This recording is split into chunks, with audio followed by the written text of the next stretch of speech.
今日同你講嘅係關於澳門酒店嘅事。酒店嘅靈異事件幾時都講唔晒㗎啦。今次近在咫尺嘅澳門，唔知你有冇去過呢間酒店？靈異事件係咁嘅。有一日，有位聽眾佢話俾我聽嘅，瞓到半夜嘅時候，佢嘅廁所突然發出咗好嘈吵嘅聲音。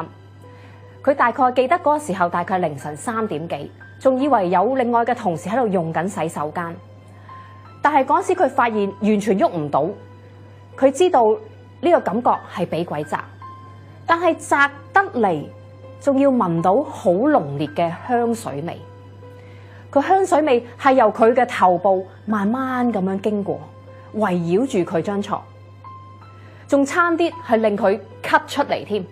呢個時候佢就知道大件事啦。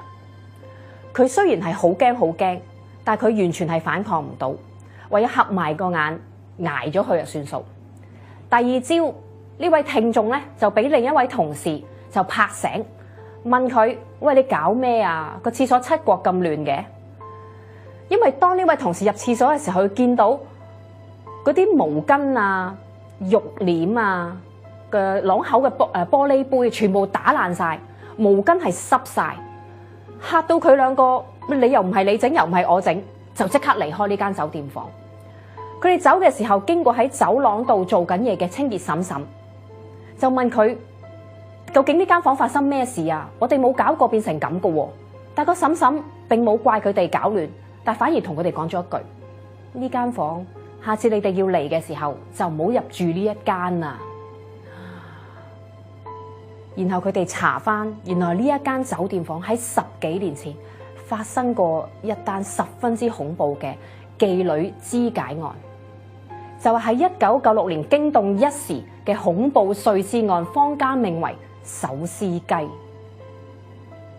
喺澳門新口岸酒店嘅713號房揭發呢一單恐怖碎屍案。工人清潔下水道嘅時候，係發現人體嘅內臟同埋手指。警方即刻揾嚟市政廳渠務部嘅人員，將酒店對開嘅沙井搜索，發現更多嘅係人體嘅組織碎件。6日之後，喺氹仔嘅海邊，仲發現2個女性腐爛咗嘅人頭，證實呢一間恐怖嘅碎屍案死者係有2名。而吉林嘅有位男子宋文匯，其後就喺呢個內地被捕。經查實之後咧，佢仍係因為賭債而利誘呢2名內地嘅風塵女子去到酒店之後劫殺，再肢解，由房間嘅廁所嗰度沖落下水渠。呢一單案件恐怖之處係兇手將死者拆骨起肉，將人嘅肉割成一小塊一小塊，連埋內臟都好似剪牛雜咁樣剪成細件，再放入廁所嗰度沖走。當年負責調查呢一單案嘅中警司就話，佢哋喺兇案現場發現唔到任何死者嘅頭同埋骨，相信已經俾兇手帶走咗。而佢哋可以掘出到嘅肉塊係超過200塊。而當年澳門嘅一個法醫官就話，要將呢個肉塊同內臟放入去個廁所度沖走，最少要花幾個鐘，啲肉塊先至可以沖到出去。而更細嘅肉塊應該已經沖咗出大海，好難揾得翻㗎啦。法醫將檢獲到嘅肉塊同埋殘肢分咗類之後，發現有2隻切齊口嘅左手手指尾。咁即係話呢單碎屍案裏邊，死者唔止1個，係一團一團嘅肉塊之外仲有較完整嘅2隻手指，同埋1隻搽咗紅色指甲油嘅腳趾尾，剩低嘅都係啲肉碎同埋內臟。呢位澳門嘅法醫官提出嘅意見，佢話如果兇手只係得1個人，要將2名女子整死的話，應該係要令呢個受害者失去咗知覺先。